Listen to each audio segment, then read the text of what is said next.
Hey guys, I'm Brandon with JazzPokeCenter.com. Today I'm going to go over some tips and tricks to help you vend, help you increase sales at your show if you're a vendor. Um, if you've been vending, these are going to be like, common sense stuff, which I guarantee you're not doing them all because I don't never see anybody doing them all.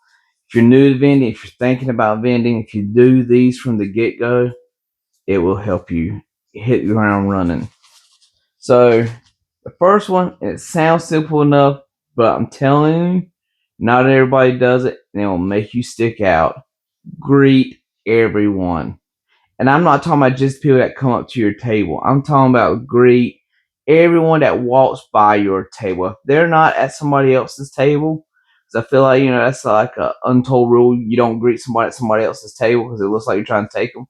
But if they're not at somebody else's table, when they're walking by your table, you greet them. You say hey, you say what's up, how you doing, whatever it is, just greet them. You ain't trying to sell to them, you're just greeting them. And this one, I have had a few people, including one guy, who his exact words, he came back to me, and I greeted him again, said, hey bud, how you doing, welcome back.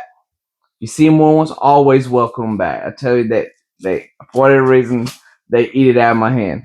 But he said, oh, and this was at a Raleigh 600 show. There were 600 tables at this show. And he said, you're one of the only ones that greeted me and said hey to me, so I'm going to buy something from him. I said, all right, dude, yeah, let's get it. How can I help you? And honestly, he didn't look like he had money. But I used to sell cars. And people who don't look like they have money, sometimes they'll surprise you and they'll have money. Because only the broke is trying to look rich, and the rich doesn't care. But anyway, that guy ended up buying a booster box and something else. I can't remember. But anyway, he spent like $280. And this was back in like June, July. All because I greeted him when he first walked by the table. Just walked by. I said, hey, what's up, man? He said, hey, and he kept on going. But he came back. I'm telling you, greet everyone that goes to your table. Greet them to go to your table, especially. Don't be rude. That's rude. You don't greet people when they go to your table. That is rude. But greet everyone who walks by your table.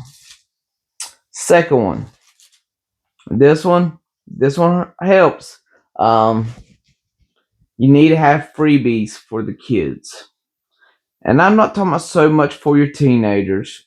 And I'm not talking about so much for the vendor kids, because you know who the vendors kids are. And they're just trying to get the free stuff because, got a phone call coming in. Because they're going to do a trade up challenge, or you'll see it at their tables. But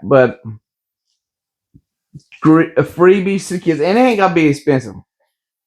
I have a dollar binder, and honestly, like 30% of the cards in there might be worth $1.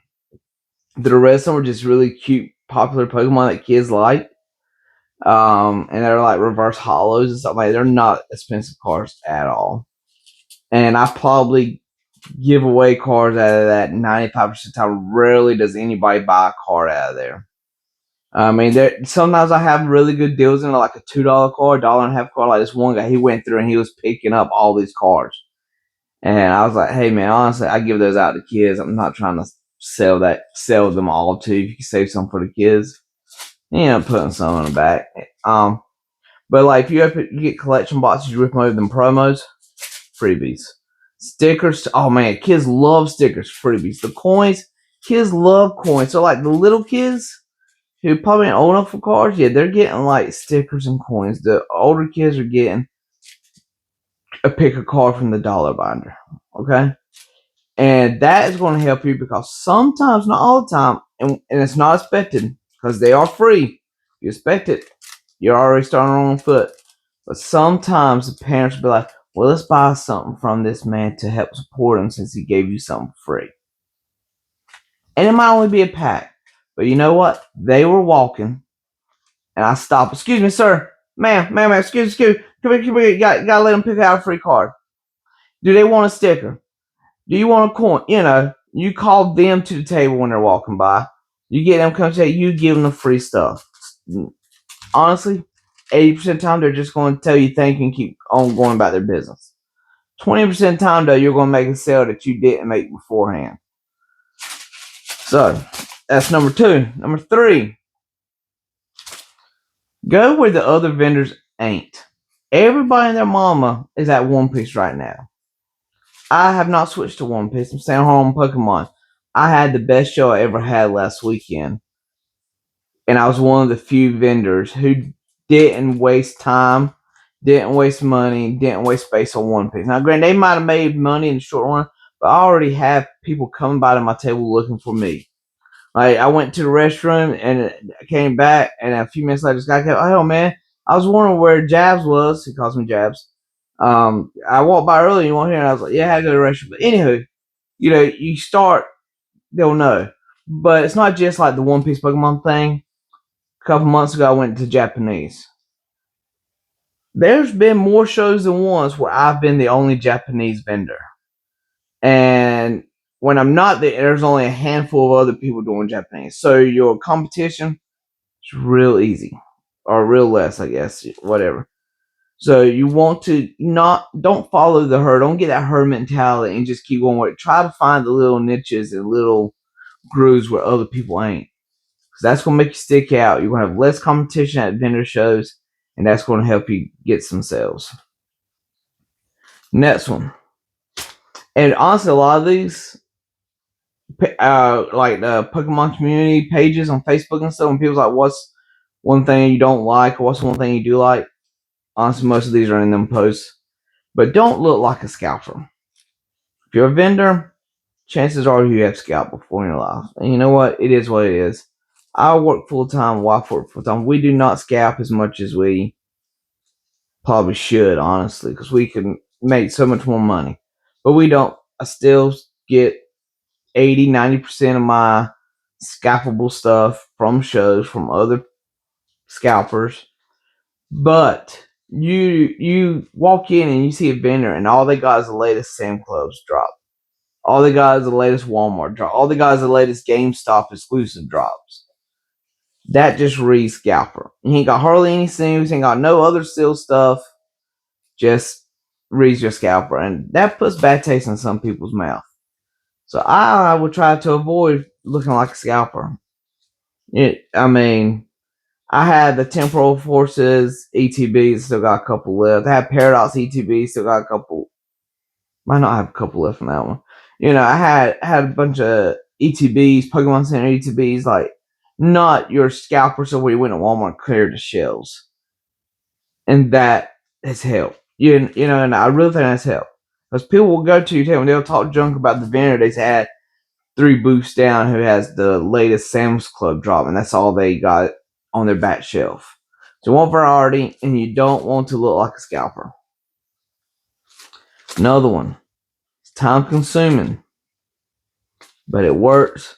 I've had many people thank me, even if they didn't buy nothing from me. They try to haggle. You got to do your negotiations. Sometimes we can't come to a deal, but many people have thanked me for pricing my stuff.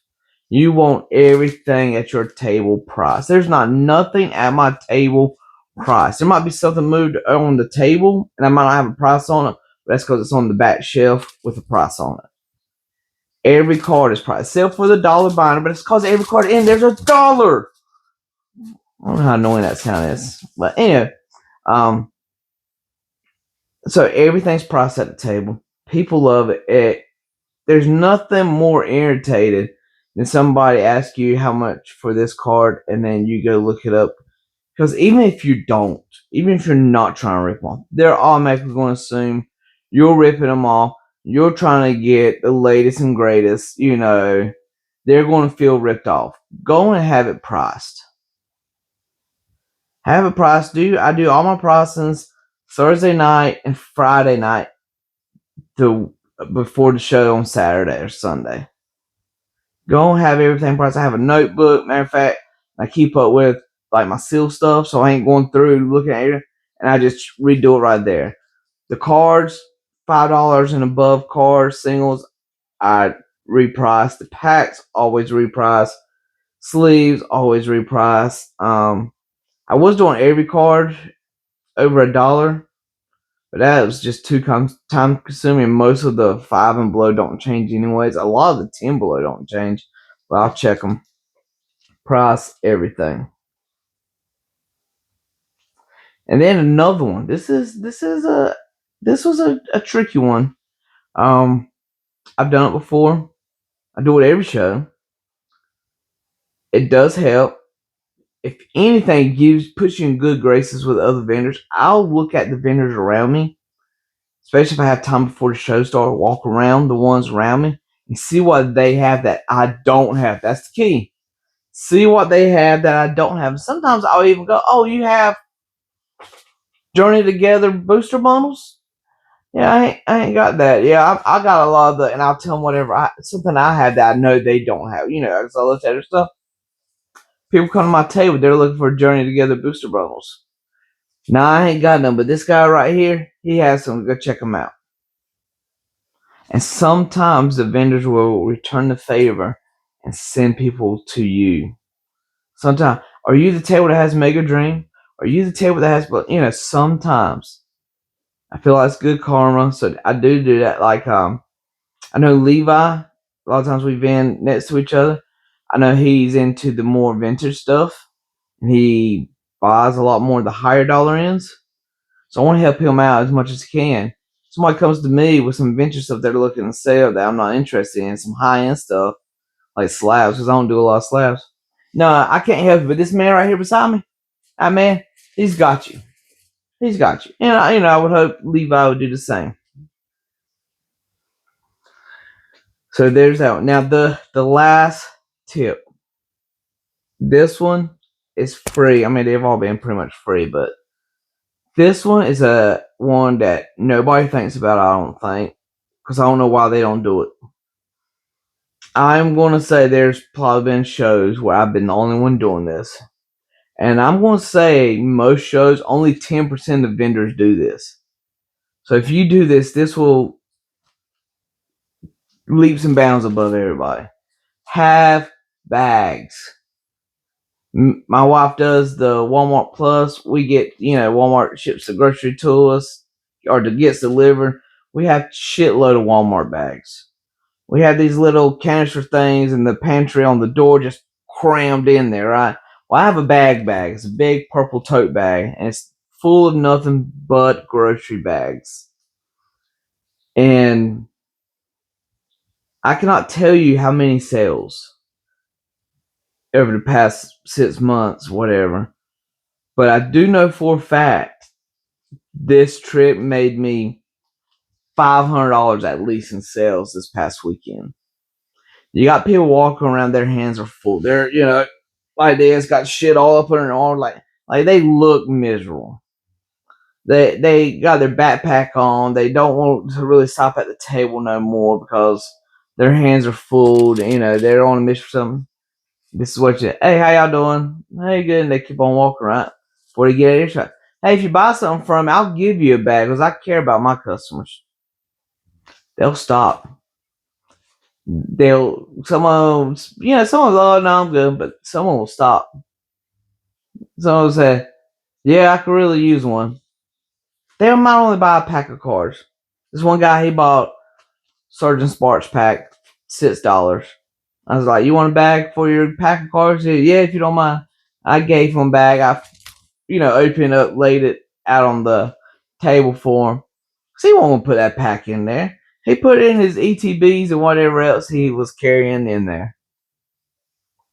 But sometimes they'll buy an ETB from me. Sometimes they'll buy the bigger stuff. I made a lot of money from offering people bags if they buy from me. And now, if I'm being honest, I have also given bags out to not buy from me. Like, because they'll be like, can you just give me a bag? And I'm like, yeah, sure. Because I'm not going to say no. You have to buy from me. But you throw that out there because we're in it to make money. You throw that out there. If you buy something, I'll give you a bag because I care about my customers. They'll buy something. It happens. I'm telling you, it happens. At least, I would bet my house, at least $500 was made last weekend. Me offering a bag to people if they bought something. They won't even look at my table. They're walking mid aisle. They were on a mission. They were going somewhere. They could have been leaving. I don't know. But I offered them a bag. And they got the sale. So, that's common sense stuff. A lot of it. But if you're trying to get into vending this year, if you do these will help you in the beginning. Um, Especially the bag thing. Everybody has so many bags at their house. People don't think about carrying bags, or they got their book bag and it gets full. Some of this ETBs and stuff, man, it's bulky. So the bag thing started this video. I had to come up with some other tips. All these tips though I do at shows. Highly recommend them. Would not steer you wrong. And if you stay around this long, say hey. Please like, subscribe, share the video. I know my sister will. Love you, Ashley. And check out my website, javspokecenter.com. If I can get some money back from that website, I am going to try to put some money into it and hire somebody. So I'm not a web designer, and I definitely need help on the web design part of it. But anywho, I have a show next weekend, January 17th, Goldsboro, Maxwell Center, right off of Interstate 42. Come check me out. I'll have a grocery bag for you for your stuff, and I'll have free stuff for your kids. That's it for now. Love y'all. Bye.